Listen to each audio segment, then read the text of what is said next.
Hey guys, welcome back to the channel, and this is how to see who viewed your Facebook story. So first thing that you will do is simply open up the Facebook application. And now from here, just simply tap on your profile at the top right corner of the screen or the three lines beside the notification bar.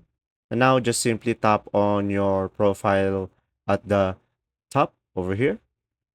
And now just simply tap on your profile picture, and now, as you can see, a pop-up will show up and you should be able to see here, view story. So tap on that, view story.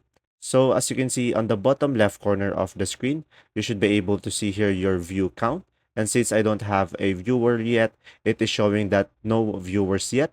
But if you do, you can just simply tap on that.